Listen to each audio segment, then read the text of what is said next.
ព្រឹកមិញហ្នឹងគ្រួសាររបស់ខ្ញុំកំងឆ្អឹងជំនីជ្រូកប្រឡាក់គ្រឿងអីអញ្ចឹងណាបងប្អូនតែមានណាទៅដល់ផ្សារគឺថាបានសាច់ស្មាបូកអញ្ចឹងណាបងប្អូនចាសាច់ជិបខ្លាញ់គឺថាប្រភេទសាច់លេខ1ដែរអញ្ចឹងណាបងប្អូនចា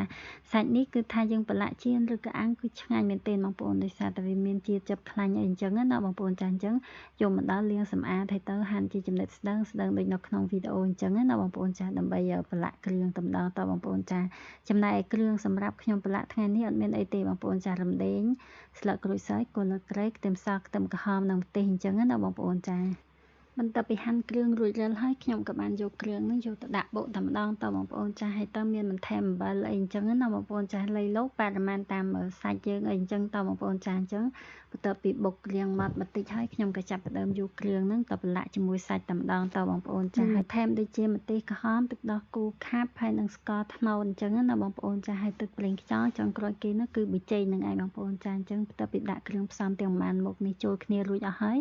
គឺចាប់ផ្ដើមច្បាច់សាច់និងគ្រឿងហ្នឹងឲ្យចូលជាតិគ្នាអញ្ចឹងណាបងប្អូនចាច្បាច់ទៅច្បាច់មកមើលតារៀងចូលជាតិគ្នាល្អហើយខ្ញុំក៏ចាប់ផ្ដើមយកទៅដាក់ក្នុងទូទឹកកកអីអញ្ចឹងណាបងប្អូនចាទុកប្រហែលជា1 ម៉ោងអីអញ្ចឹងតបងប្អូនចាអញ្ចឹងទៅខ្ញុំយកទៅអាំងប៉ុន្តែបើបងប្អូនមានពេលទុក2 ម៉ោងអីក៏បានដែរបងប្អូនចាឲ្យសាច់និងគ្រឿងហ្នឹងវាចូលជាតិគ្នាល្អអញ្ចឹងទៅសាច់យើងពេលអាំងទៅកាន់តែមានរសជាតិកាន់តែឆ្ងាញ់ថែមទៀតអញ្ចឹងណាបងប្អូនចាអញ្ចឹង